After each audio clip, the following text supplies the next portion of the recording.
Mr. Jenke. Good evening, Mayor, fellow council members. David Jenke, 8428 Eastwood Road. First of all, I heard a lot about the golf course. Every mayor, and I want to remind this group now that they're all here because I come to all the council meetings and I've never seen a lot of these folks here. So I know basically what's been going on. What they don't realize is that 4 years ago, many years ago, I asked every mayor if we had to pay for the golf course.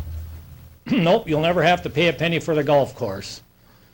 When Dan Coughlin became mayor, he called me up, I asked him the same thing, and he said, Dave, I apologize, you have to start now paying for the golf course. We might have had good employees and everything, but I'm telling you, there was troubles many years before, and you can say what you want to, how good it was run, but now the citizens have to start paying for that golf course. And every mayor told us we wouldn't have to pay for the golf course. So citizens, there was problems at that golf course. Now let's talk about the strike. You know what? A strike, nobody wins in a strike. The village don't win in a strike. The union don't win in a strike.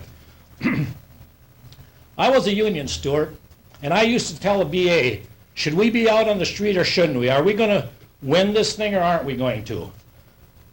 A business agent has got to be very careful before he takes his people out on strike, because I was in the union movement for many years, and I've been on that strike line. But you know what? It wasn't always a winning situation. They argued, you can say what you want about $12 or whatever it was. The union members have now lost anything they would gain on that $12 anyway, and they're still out on the street.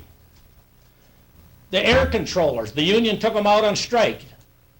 Some of my best friends were air controllers. You know what? They never got their job back. Them were bad decisions. And I'm not saying that it's a bad decision from standpoints. There is reasons for them, but it better be a good reason. When these families go to bed at night and they got to sit on that picket line, the rest of them are getting paid. It's a tough decision. I sat there. I had 5 children, so it isn't a decision. You can throw all these windows back and forth, but let me tell you, I personally believe that they shouldn't be out on strike. I think they should have sat there and negotiated, and I don't know who should have given or what should have given, but you as council members, and there's 12,000 citizens in this community. There's not 12,000 here tonight. And I walked down the street and I asked those citizens about those comments, and they said, you know, the council's got to protect our taxes too. We're probably the 7th highest tax village now, and a lot of them are concerned. Should we give them way more than other cities? I don't know. I hear both sides. We're up on the upper echelon. Are we up in the upper echelon? If we are, then why are we out? Why did the union go out on strike? There's a lot of answers here. And the one lady said, right, let's get the truth about it, but like I said, it isn't fun, and I'm just telling you what I think. And like I said, and I don't appreciate paying for that golf course. So as good as they say it ran, and the fine people that worked there, and I'm sure they were fine people, something went wrong. Because I shouldn't have to pay for somebody going out there and play golf. So something did have to change. Thank you, David. Rob? I just wanted to comment on the golf course. You've heard this before, David, and but some of the rest of you might not have. The golf course opened. We had a city brought a lawsuit against the developer, and due to knowledge that was possessed by some individuals in the city lost the lawsuit. And it ended up, the lawsuit was about $300,000. No, we lost. We won. No. We won. It just cost us more for attorneys than what we gained in the settlement. We won. Yes. Okay. But we paid for, it cost us $300,000. And even independent financial Springstead company came in and checked all the figures, and if we hadn't had to pay the $300,000 plus however much, it was like $150,000 to actually go out and fix the golf course, that it was fixed also by our personnel So we started out way behind the 8 ball. The way it was originally projected, the golf course would start making money. First 5 years, we didn't have any interest payments. And so the money that was generated in the first 5 years would build up in a fund. And after the first 5 years, the interest payments increase at approximately $33,000 each and every year for the rest of the course of it's paid off in 2015, 2014. But well, the golf course, Springstead came in and they said that we made more money than was even projected. But we started out behind the 8 ball with this $300,000 right up front. So that's how we got behind. The golf course has been making money more than that. The number cruncher, the analyst, said it should, but we got behind at the beginning, and we got into a position where we just can't catch up with the bond payments going up $33,000 every year. Mayor Santerra, I'd just like to make a comment. Can I comment on that? If I could just make a Let brief Kathleen go comment. first, Dave, then I'll let you. The numbers that you referred to that Springstead used, they used the former finance director's numbers that he had put together in conjunction with the former golf course manager, and those weren't numbers that were created by Springstead.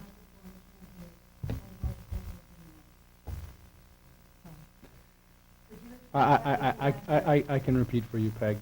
I'm loud. She indicated that the numbers that Springstead used to make the determination as to how much money had been made in the past, I think she was saying that there was some question of the validity because the numbers were given to Springstead directly from the former finance director and the former golf course manager. You're welcome. Is there anybody else that wishes to address the council this evening? Good evening, sir. Just one real quick one. Frank Blazak, 2361 LaPorte Drive. You just mentioned that the golf course was making a profit. If they're making a profit, why are these people on strike? Settle the strike, get these people working. Without the people working out there, they wouldn't be making a profit. Thank you. Thank you, Frank. David, one follow-up, make it quick. I gave you more than 3 minutes. Okay, as far as that golf course, I followed all those meetings, Marty, through the golf course. And you can say that's a number figure anyway. And I don't know what the gentleman mean, because the golf course did not make money. They didn't have to make no payments for the first 5 years. Now when they start having to make the payments. And that golf course, the reason there was a lawsuit is the city watched that golf course be built, and we were responsible for being it built right, so why did we let them build it the way they did? There's another fault of the city, that wasn't started long before this manager come on, but the first 5, 6 years, there was no payments to be made. Yes, they could make money, but you know what? When the payments started, there wasn't. The last 2 budgets, we had to take money from the general fund or wherever you take it to pay for the golf course. So there is no profit on the golf course, and something's got to be changed. Hey, Dave. All right. Thank you. Is there anybody else who wishes to address the council this evening? Okay, you guys can discuss that out there. Janky, 8428 Eastwood Road. So how soon can you get the assessment so this thing ain't sold and we're out in the cold again for another, how many grand? 42. Mr. 42 Erickson. grand. I'm scared that we won't get that assessment. He'll sell that station and we'll be out for the mistake, or I don't know, somebody should have been watching when they was building, what kind of a deal there. I mean, quite a few years passed away now, and he owes us all this money. So what I'm saying is, how quick can this assessment be against that property so we don't lose that assessment? Is there any guarantee? Well, I'll defer to Mr. Erickson and Mr. Hanson on that, but Dave, I will let you know that the reason so much time passed was because the Metropolitan Council was making the request of the city to pay the SAC fee, and the city was making the request of the Gas and Splash.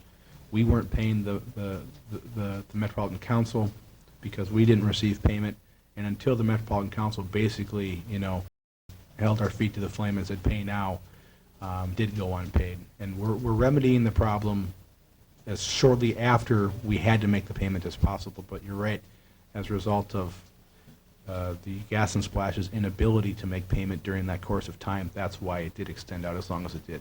Right, but then there's another decision that was made. We knew, somebody should have known that we weren't gonna get out of paying this to the Metropolitan Commission, and I felt, didn't act on it again, you know, this, We withheld as long as we could, and now we're taking, somewhat binding. so is there any guarantee? That's all I'm asking. Mr. Hanson, Mr. Erickson.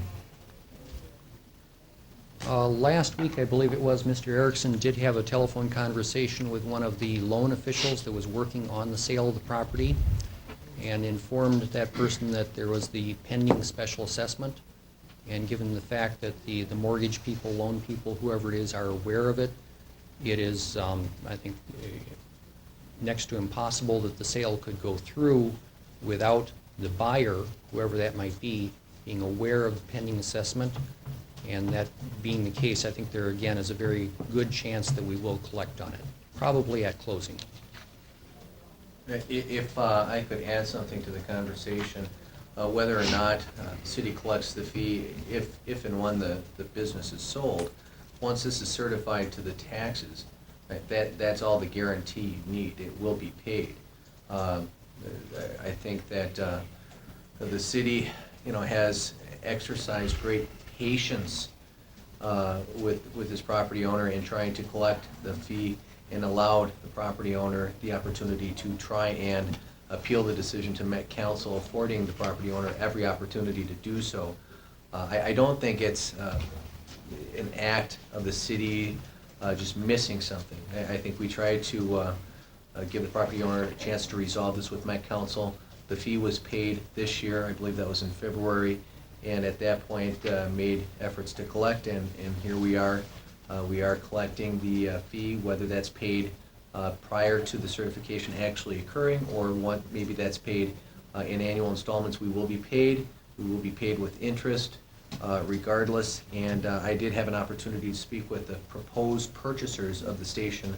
Whether or not the sale does go through, they are aware of the sale, and they have been told that there is the pending assessment. So the guarantee is 100%.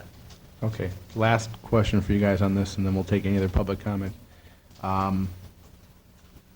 Do you have a estimated timeline from the point in which, and if we approve this tonight, that an assessment would legally show up on the property? I spoke with some officials down at Ramsey County that handle the assessments to get their direction on procedure on this. And legally, the property owner has 30 days after the date of assessment, which would be tonight, to pay without any interest.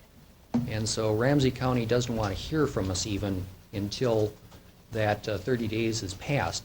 But the assessment becomes certified tonight based on the council's action, assuming you pass the resolution. Okay, I think And that so- answers a lot of questions, and I know Dave will sleep better tonight because of it. Yeah, the mechanics of us delivering the assessment to Ramsey County is really... Secondary. It's secondary to the fact that the city council has acted.